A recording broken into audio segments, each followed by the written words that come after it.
Eyewitness testimony is the evidence that you get from someone who has witnessed a crime. Instinctively, people tend to believe and rely on it to a great extent. It can be seen as a factor that can sway a judge and/or jury to establish the guilt or innocence of a defendant. It is often used in the initial stages of an investigation, for example when a witness reports the perpetrator was of a certain appearance. Then the police will be looking for potential suspects who match that description. Witnesses' evidence is also used in court when either the prosecution or defense try to convince the jury that a certain person is or is not guilty. However, whilst in the past the criminal justice process has relied greatly on eyewitness accounts and still does, over the past few decades we have learned more and more about how unreliable this kind of evidence can be. It took DNA evidence to exonerate a number of innocent people who had been convicted based on eyewitness evidence. And mistakes made unwittingly by eyewitnesses are a substantial cause of wrongful convictions. It would be great if memory worked like a camera that records images, video and sound as they are and stores them safely in a drawer to be retrieved and replayed showing exactly how the situation happened. But that is not the case. There are many factors that influence how information is encoded into our memory, and that can be a false representation at this stage already. In addition, with the passage of time, memories are likely to be altered even further. And then it also depends on the conditions under which a witness is required to retrieve and recount a memory, which might alter the original memory even further. Our brain cannot always distinguish between a memory of something that happened and something that we imagined. Also, memories can be unconsciously transferred, such that we believe that we saw a person in situation A, when really we saw them in situation B.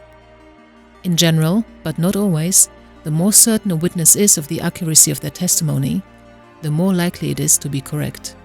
Research on memories has been taking place before the field of investigative psychology materialized. However, one feeds into the other.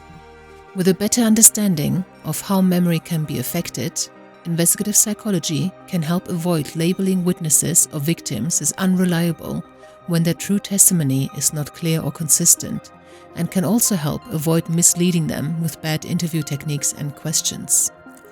The cognitive interview has been developed to enable witnesses to recount more correct details without adversely affecting the memory's accuracy. Specialist courses exist that train the police in this technique. It involves making sure the witness is relaxed and under no time pressure.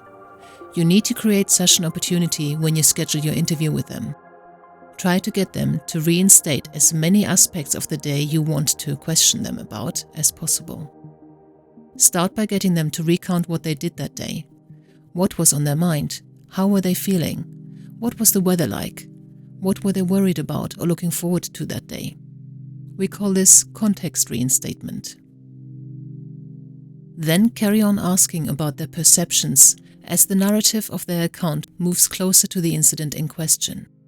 Be very careful not to make any suggestions that might alter their account. Go through the incident in this manner and ask open questions.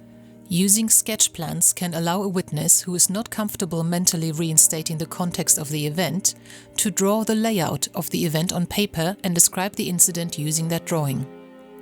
It needs to be emphasized from the start of this interview that the witness should not leave out any detail, even if they think it might be trivial. This detail might actually trigger further information on the event. Thank you for watching. I hope you found this content useful. You can get access to each episode's transcript with key learning points, timestamps and references if you get yourself onto my mailing list. Just go to the main EBP Dr website on ebpdoctor.com, and on the bottom of each page you will find a sign-up form for notifications of new content. Just enter your first name, your preferred email address and the type of organization you work for.